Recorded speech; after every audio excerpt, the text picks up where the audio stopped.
नमस्कार, बहुत स्वागत है आप सभी का। मैं हूं आपके साथ चेतन पाठक और इस वक्त की बड़ी खबर आ रही है पानीपत से। पीआईटी कॉलेज पहुंचे हैं सीएम मनोहर लाल। उद्योगपतियों के साथ सीएम की बैठक शुरू हो गई है। बजट पर इस बैठक में चर्चा की जा रही है। सांसद संजय भाटिया, कृष्णलाल पवार भी इस बैठक में मौजूद हैं और साथ ही विधायक प्रमोद भी इस बैठक में मौजूद हैं। तो ये पानीपत से इस वक्त की बड़ी खबर आपको बता रहे हैं, जहां पर सीएम मनोहर लाल की उद्योगपतियों के साथ बजट पर चर्चा हो रही है। विधायक प्रमोद विज, मेयर अवनीत भी इस बैठक में चर्चा में मौजूद हैं। पानीपत में यह बैठक जो है इस वक्त जारी है, जिसमें प्रदेश के मुख्यमंत्री मनोहर लाल उद्योगपतियों के साथ बजट पर चर्चा कर रहे हैं।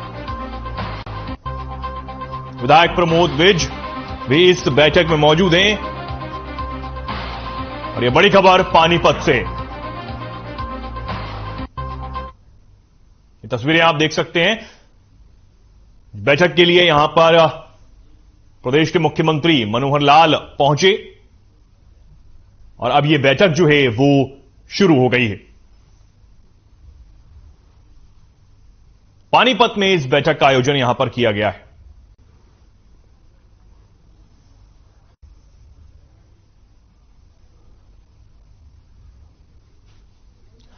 अब आज की 4 बड़ी खबरों की बात करेंगे और इस बुलेटिन में जो सबसे पहली जो बड़ी खबर है वो है अंबाला से, जहां देश में फैल रहे इन्फ्लुएंजा वायरस का असर देश में नजर आने लगा है, जिसमें निपटने के लिए हरियाणा ने तैयारी कर ली है। दूसरी खबर गुरुग्राम से है, जहां डीपीएस स्कूल पर बड़ी कार्रवाई की गई है। डीएलएफ फेज 2 स्थित डीपीएस स्कूल पर यह बड़ी कार्रवाई हुई है। तीसरी खबर गुड़गांव से है, जहां शराब के नशे में धुत कैंटर चालक ने पहले बाइक सवार 2 युवकों को कुचल दिया। चौथी खबर पानी की किल्लत से जुड़ी हुई है। तो ये 4 बड़ी खबरें आपके सामने हैं, जहां पर पहली बड़ी खबर आपको बता रहे हैं H3N2 इन्फ्लुएंजा वायरस की दस्तक प्रदेश में हो गई है और इसको लेकर अब तक 10 मरीज भी मिल गए हैं। स्वास्थ्य मंत्री अनिल विज ने इसकी पुष्टि भी की है, लेकिन कहा है इसको लेकर कोई घबराने की जरूरत नहीं है। दूसरी जो बड़ी खबर है वो आपको बता रहे हैं, स्कूल की मान्यता यहां पर रद्द कर दी गई है। तीसरी खबर, तेज रफ्तार का कहर एक बार फिर देखने को मिला है। और चौथी बड़ी खबर पानी की किल्लत से जुड़ी हुई है।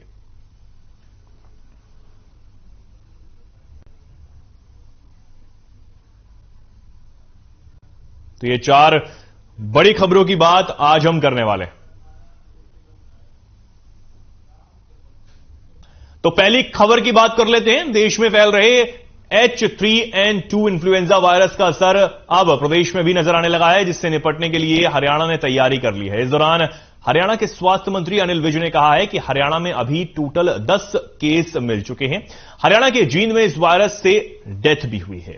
इसी को लेकर अनिल विज ने इसके बारे से पूछा गया तो सबसे पहले स्वास्थ्य मंत्री ने यह क्लियर किया है कि हरियाणा में अभी केवल 10 मामले ही मिले हैं और अब तक इससे कोई मौत नहीं हुई है। विज ने कहा कि जींद में जो डेथ हुई है वो पॉजिटिव जरूर था, लेकिन उसके लंग्स कैंसर था, उसका इलाज चल ही रहा था। वहीं विपक्ष के नेता और हरियाणा के पूर्व मुख्यमंत्री भूपेंद्र सिंह हुड्डा ने बीजेपी पर कटाक्ष करते हुए कहा है कि जिस तरह से सब्जियों के रेट पिट रहे हैं, उसी तरह से आने वाले चुनावों में बीजेपी पिट जाएगी। इस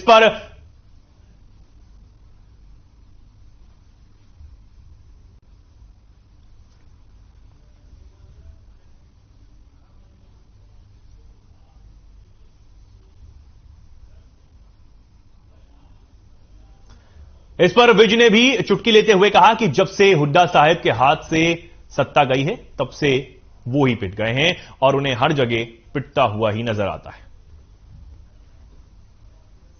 ये सर टोटल हरियाणा में अभी तक 10 केस रिपोर्ट हुए हैं। जींद में जिसकी डेथ हुई है वो भी पॉजिटिव रिकॉर्ड किया गया था, लेकिन उसको लंग्स का कैंसर भी था, उसका ट्रीटमेंट कैंसर का हो रहा था। तो मैंने इसका पता लगाया है, तो इसमें कोई संभावना नहीं है कि इस वायरस से डेथ हुई हो। अभी हम उसका पता कर रहे हैं कि कैंसर से हुई है या किससे हुई है। ये सर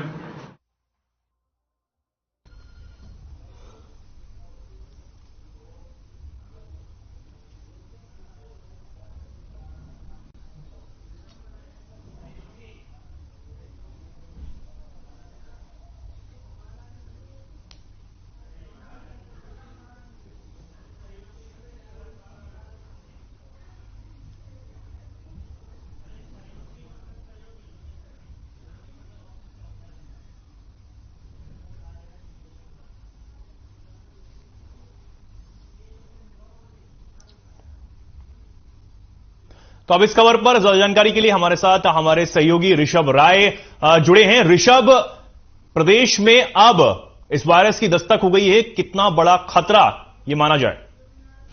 जी चेतन जी, आपको बताते जो हमारे ये जो H3 और N2 जो वायरस फैला है अब तक, इसमें टोटल देश भर में ही चिंता का विषय बना हुआ है। जो कि देश भर में अगर बात करें तो 3000 से ज्यादा केसेस सामने आ चुके हैं। वहीं प्रदेश में भी गृह मंत्री और गृह मंत्री अनिल विज और स्वास्थ्य में भी ये चीजें बताया कि ये जो वायरस है इससे घबराने की जरूरत नहीं है। उनका कल शाम को उनकी बाइट आई थी। तो आपको बता दें जो ये वायरस है ये ठीक कोरोना के जैसे है। जैसे इसमें कई सारे आम लक्षण पाए जाते हैं, जैसे कि खांसी, जुकाम, लगातार उल्टी आना है, ये सारी चीजें नॉर्मली पाए जाते हैं। इसको लेकर सरकार ने बैठक भी की थी मनसुख मोडारिया ने कल, जिसमें उन्होंने ये जानकारी भी दी थी कि इसमें घबराने की ज्यादा जरूरत नहीं है। सरकार इसको लेकर एक्शन में और इस मामलों की ट्रैकिंग की जा रही है कि कहां तक ये मामले आ रहे हैं, कहां से आ रहे हैं। हालांकि जो इसकी मृत्यु हुई है टोटल देश में 6 आए, लेकिन पुष्टि 2 की गई है, जहां की एक जिंद की गई है, एक कर्नाटक से सामने आई है। लेकिन जिंद की जो पुष्टि की गई है वहां के जिला स्वास्थ्य सीएमओ द्वारा बताया गया है कि ये जो मृत्यु हुई है युवक की वो H3 वायरस से नहीं हुई है, ये बल्कि उसे फेफड़े में कैंसर था उसकी वजह से हुई है। जी ऋषभ, क्या ये वैसे ही फैलता है जैसे कोरोना की बीमारी एक दूसरे से फैलती है? हाँ, ये ठीक उसी तरह से फैलता है, जिसको लेकर उसी तरह से फैलता है जैसे खांसी जुकाम होना। और इस पे हमारे स्वास्थ्य विभाग और स्वास्थ्य लगातार रणदीप गुलेरिया ने भी इसको उन्होंने बोला है कि लगातार हाथ धोते रहना, लोगों से दूरी बनाए कर रहना और मतलब जितने भी गाइडलाइन है कोविड के उसके जैसे पालन करना है इस वायरस में भी। ठीक है। प्रदेश में, हरियाणा में अब तक इसको लेकर क्या किया जा रहा है? क्योंकि अनिल विज का यहां पर कहना है कि कोई भी डरने की बात नहीं है।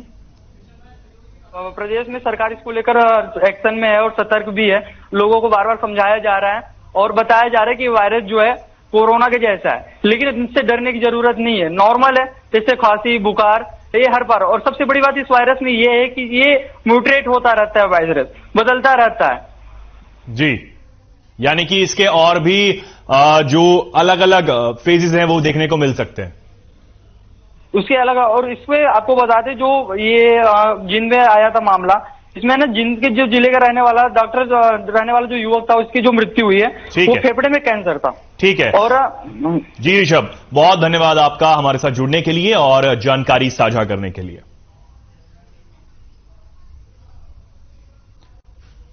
अगली खबर की तरफ बढ़ेंगे। खबर गुरुग्राम से है, जहां डीपीएस स्कूल पर बड़ी कार्रवाई की गई है। डीएलएफ फेज 2 स्थित डीपीएस स्कूल पर यह बड़ी कार्रवाई हुई है। जानकारी के मुताबिक शिक्षा निदेशालय ने स्कूल की मान्यता को रद्द कर दिया है। नए सत्र से स्कूल में बच्चों के एडमिशन नहीं ले सकेंगे। आपको बता दें कि नियमों को ताक पर रखकर स्कूल चलाया जा रहा था। कई बार अभिभावक स्कूल से बाहर प्रदर्शन भी कर चुके हैं।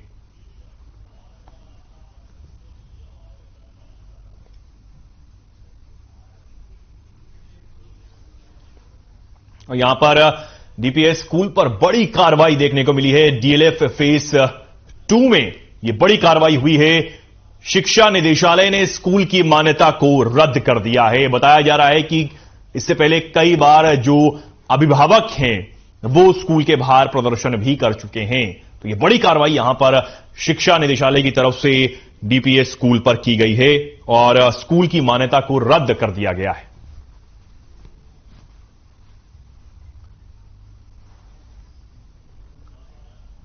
डीएलएफ फेज 2 स्थित ये डीपीएस स्कूल है, जहां पर शिक्षा निदेशालय ने स्कूल पर ताबड़तोड़ कार्रवाई करते हुए मान्यता रद्द कर दी है। बताया जा रहा है कि नियमों को ताक पर रखकर यहां पर स्कूल संचालित किया जा रहा था और इसी को देखते हुए शिक्षा निदेशालय की जो कार्रवाई है वो यहां पर स्कूल पर की गई है और मान्यता को रद्द कर दिया गया है।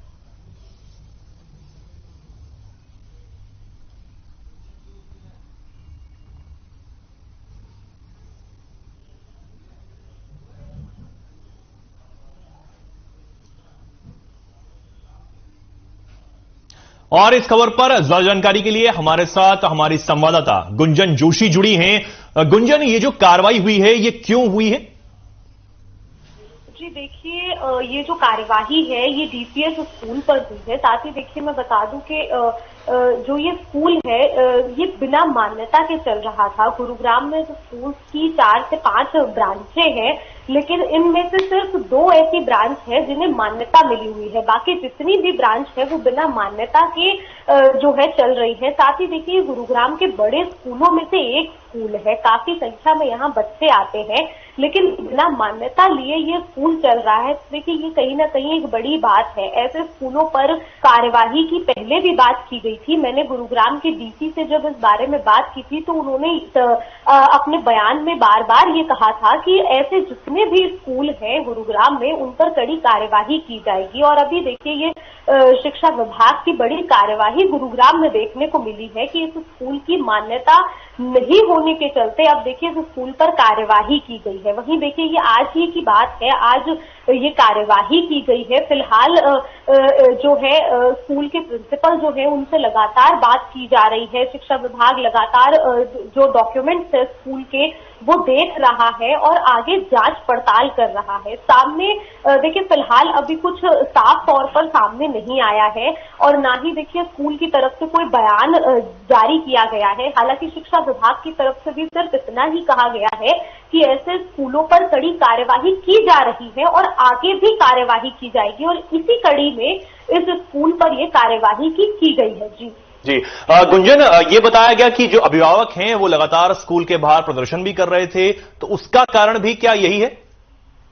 जी बिल्कुल, देखिए जब अभिभावकों को इस बारे में पता चला कि स्कूल के पास मान्यता नहीं है तो देखिए अभिभावकों ने स्कूल पर सवाल उठाए थे और हर नागरिक का अधिकार है, जानकारी का अधिकार है और जिसके तहत अभिभावक बार बार स्कूल से यही सवाल कर रहे थे कि जब स्कूल के पास मान्यता ही नहीं है तो बिना मान्यता लिए स्कूल एडमिशन कैसे दे रहा है।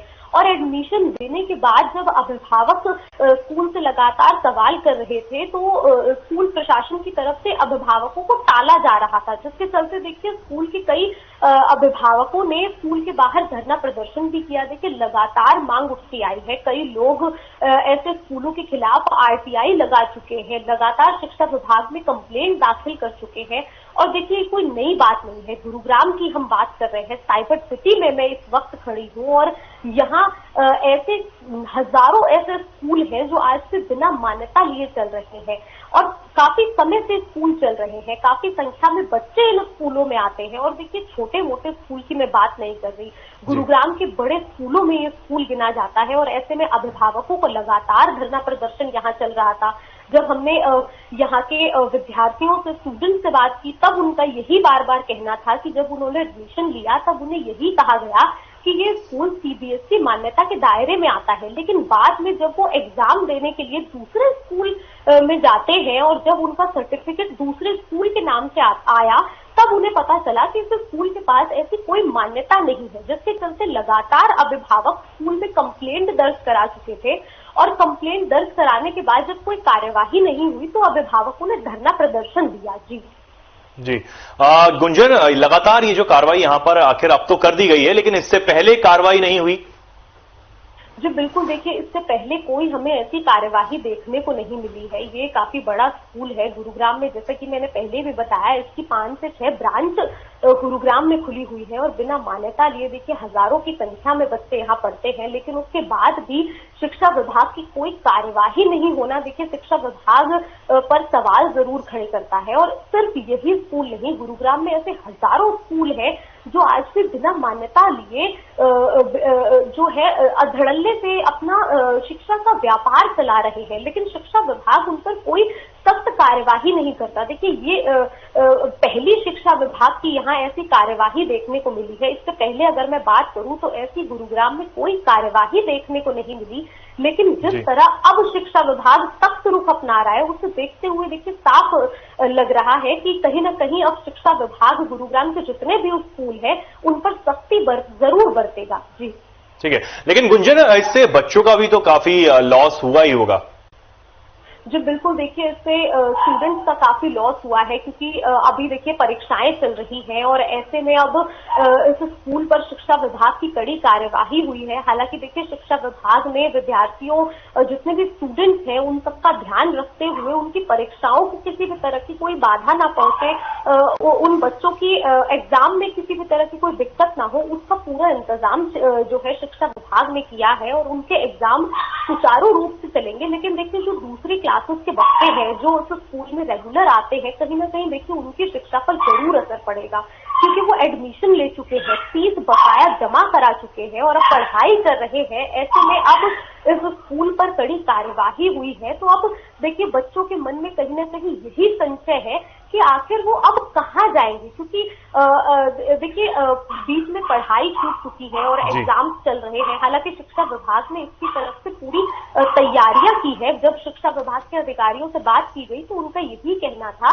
कि स्टूडेंट की एजुकेशन पर कोई असर नहीं पड़ेगा। इस बात का पूरा ध्यान रखते हुए इस स्कूल पर कड़ी कार्यवाही की जाएगी। ठीक है गुंजन, मैं आपके पास लौटता हूं दोबारा।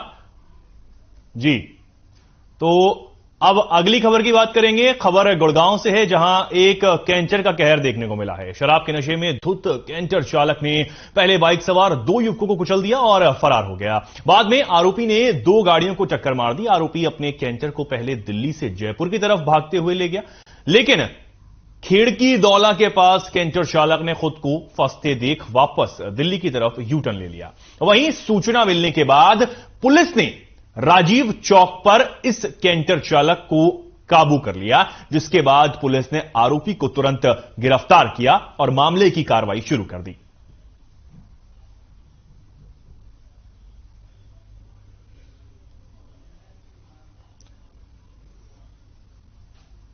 और अब इस खबर पर ज्यादा जानकारी के लिए हमारे साथ हमारी संवाददाता गुंजन जोशी जुड़ी हुई हैं। गुंजन, क्या यह पूरा मामला है?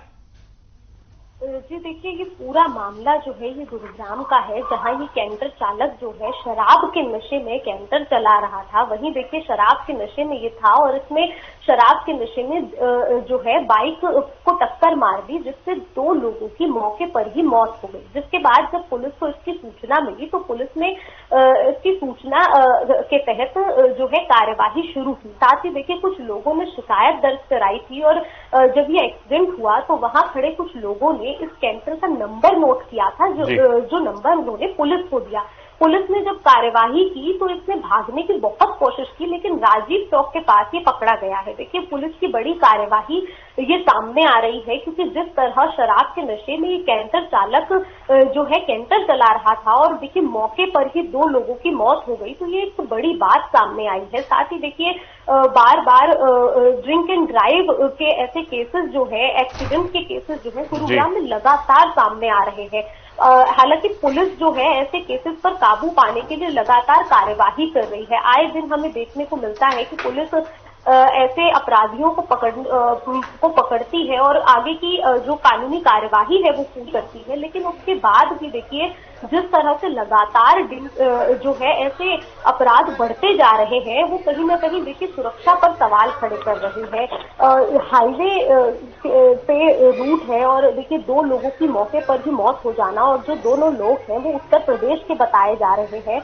वहीं देखिए अभी पुलिस ने फिलहाल मामला दर्ज किया है, इनके ऊपर आईपीसी की कई धाराओं के तहत मामला दर्ज कर जो है कैंटर चालक के खिलाफ जांच शुरू की जा चुकी है, लेकिन अभी जो है साफ तौर पर कुछ कहा नहीं जा सकता। हालांकि ये साफ है कि इसने शराब पी थी और शराब के नशे में ही ये एक्सीडेंट हुआ है, लेकिन पुलिस ने अभी इस कैंटर चालक के ब्लड सैंपल्स लिए हैं और सैंपल्स को जांच के लिए भेज दिया है। आगे जांच में क्या सामने आएगा, देखिए ये सैंपल्स आने के बाद ही कहा जा सकता है। लेकिन जिस तरह से लगातार गुरुग्राम में ये केस बढ़ रहे हैं, वो कहीं ना कहीं देखिए सवाल पुलिस की सुरक्षा पर अब जरूर खड़े करते हैं। जी गुंजन, ये कार्रवाई तो लगातार हो रही है, लेकिन ऐसे मामले अब तक रुकने का नाम नहीं ले रहे हैं। हालांकि पुलिस इस पे अब क्या कार्रवाई कर रही है? क्या अब, हालांकि उसे गिरफ्तार तो कर लिया गया है, लेकिन अब आगे क्या कार्रवाई यहां पर की जा रही है?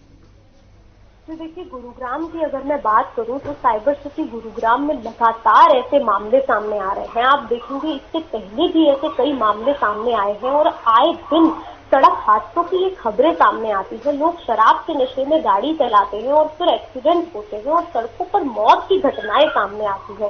साथ ही देखिए, पुलिस प्रशासन की अगर मैं बात करूं तो लगातार प्रशासन से जब पूछा जाता है ऐसे मामलों को लेकर, तो पुलिस अधिकारियों का बार बार यही कहना होता है कि वो कार्यवाही कर रहे हैं और ऐसे लोगों पर सख्त से सख्त कार्यवाही करते हुए इन्हें सजा दी जाएगी। लेकिन देखिए, पुलिस का खौफ खत्म होता यहाँ नजर आ रहा है, क्योंकि जिस तरह से ये अपराध बढ़ रहे हैं उससे साफ नजर आ रहा है कि ना तो गुरुग्राम पुलिस इन लोगों पर कोई कड़ी कार्यवाही कर रही है और ना ऐसे लोगों को पुलिस का कोई खौफ है। ये लोग बेखौफ शराब के नशे में जो है गाड़ी चलाते हैं, ड्राइव करते हैं और फिर एक्सीडेंट में मौत की खबरें सामने आती है। वहीं देखिए, इस मामले की अगर मैं बात करूं तो फिलहाल पुलिस ने मामला दर्ज कर लिया है। आईपीसी की कई धाराओं के तहत इसके खिलाफ मामला दर्ज किया गया है। कैंटर चालक के खिलाफ इसको गिरफ्तार किया गया है और फिलहाल जो है देखिए, क्योंकि 2 लोगों की मौत इसमें बताई जा रही है और 2 लोगों की मौत के बाद पुलिस ने इस कैंटर चालक के ब्लड सैंपल्स को लेकर जांच के लिए भेज दिया है। आगे देखिए, इसमें कार्यवाही की जा रही है। पुलिस से भी जब बात की गई तो पुलिस का यही कहना है कि जांच के बाद ही वो आगे की कार्यवाही करेगी। लेकिन देखिए, जिस तरह से लगातार ये मामले सामने आ रहे हैं, वो कहीं ना कहीं गुरुग्राम पुलिस पर सवाल खड़े करते हैं। वो कहीं ना कहीं ये सवाल जरूर खड़ा करते हैं कि शायद लोगों के मन में अब पुलिस का खौफ खत्म होता जा रहा है। जी ठीक है गुंजन, बहुत धन्यवाद हमारे साथ जुड़ने के लिए और ये जानकारी हमारे साथ साझा करने के लिए। तो अब अगली खबर की तरफ बढ़ेंगे। एक तरफ तो गर्मी ने अपना नजारा दिखाना अभी से शुरू कर दिया है, तो वहीं दूसरी तरफ आने वाले समय में पानी की किल्लत की खबरें भी अब सामने आने लगी। मौसम के बदलाव के साथ बढ़ती गर्मी को देखते हुए पीने के पानी की जरूरत भी बढ़ने लगी है। भिवानी में पानी की बढ़ती जरूरत को लेकर जन स्वास्थ्य विभाग ने पानी का भंडारण करना शुरू कर दिया है, जिसके चलते भिवानी शहर के लोगों को अगले 2 हफ्ते तक पानी की कमी से जूझना पड़ सकता है। इसे देखते हुए भिवानी शहर में अब पीने के पानी की सप्लाई एक दिन छोड़कर एक दिन करने का निर्णय लिया गया है। हालांकि अब देखने वाली बात यह होगी कि जिस तरह से गर्मी ने अभी से अपना प्रकोप दिखाना शुरू कर दिया है, ऐसे में मई और जून के महीने में गर्मी क्या रंग दिखाती है और लोगों को गर्मी, पानी की कमी समेत किन परेशानियों का सामना करना पड़ सकता है।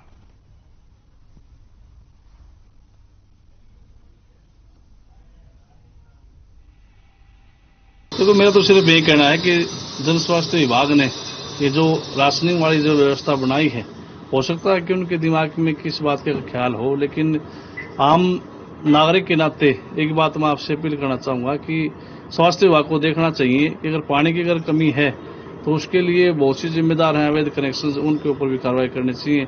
अवैध कनेक्शन के अलावा वेस्टेज है पानी का, उसको रोकने के उपाय करने चाहिए।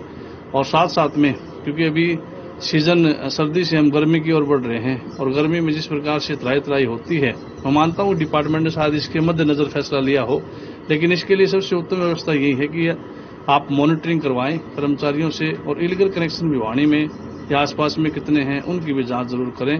भिवानी शहर है, यहाँ complete water supply canal base से है, क्योंकि जमीन का पानी बहुत खारा है। तो जब भी कैनाल में पानी कम आता है तो वाटर सप्लाई की किल्लत हो जाती है। अब की बार सेम सिचुएशन है, नहर में पानी कम आया है तो हमने अभी सप्लाई एक दिन छोड़ के एक दिन कर दी गई है, जब तक अगली नहर का टाइम फिक्स नहीं होता। इतने हम एक दिन छोड़कर एक दिन सप्लाई देंगे और इस समस्या का समाधान के लिए आप सब हमारा साथ दें। और जो आज सरकार ने या जो अपना जल विभाग है, स्वास्थ्य जो है, इन्होंने अपना जो कदम उठाया है राशन के पानी के लिए, ये तो कदम उठाना तो बहुत अच्छी बात है। लेकिन कदम जब ही अच्छा लगेगा जब इन्होंने अपना बचाव के लिए पानी के लिए जो अवैध कनेक्शन है, जैसे खेतों में जल जाता है, कोई अवैध कनेक्शन कर रखा है, कोई पूरी जो लाइनें हैं उनके अंदर पानी खाली पड़ा रहता है, चलता रहता है, कोई पशु को लाता है तो कोई अपनी कारें धोता है, कोई अपने घर में खुला नल छोड़ देता है। जो पानी जितना वेस्ट जाता है, अगर उस पानी को बचाने से हमारे को फायदा होता है तो आज जो है एक दिन छोड़ के एक दिन ये जो पानी के देने हैं, कभी हम एक दिन छोड़ के एक दिन पानी का बचाव के लिए हम कोशिश कर रहे हैं।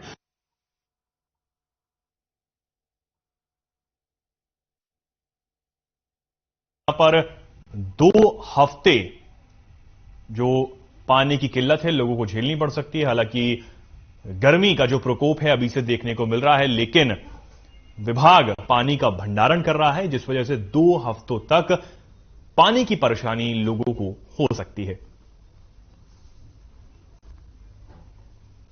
एक तरफ गर्मी का प्रकोप और पानी की किल्लत, इन दोनों से ही यहां पर लोगों को जूझना पड़ रहा है।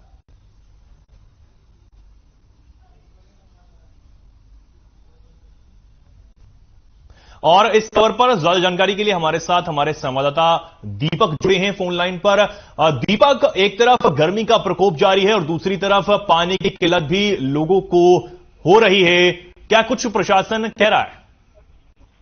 बिल्कुल, आपको बता दूं कि मार्च का महीना है और पानी की किल्लत जो है अभी से ही शुरू होगी। हालांकि पहले जून जुलाई में जब गर्मी ज्यादा पड़ती थी उस समय पानी की राशनिंग की जाती थी, लेकिन इन दिनों अभी से ही मार्च के महीने में ही प्रशासन ने जो है राशनिंग करने का फरमान जो है वो जारी कर दिया। भिवानी में एक दिन छोड़ करके एक दिन पानी आया करेगा, जिससे लोगों को खासी परेशानियों का सामना करना पड़ेगा, क्योंकि जिस दिन पानी आएगा तो उस दिन काफी कम समय के लिए पानी आएगा, जिससे लोगों को अब आने वाले समय में और दिक्कतों का सामना करना पड़ सकता है।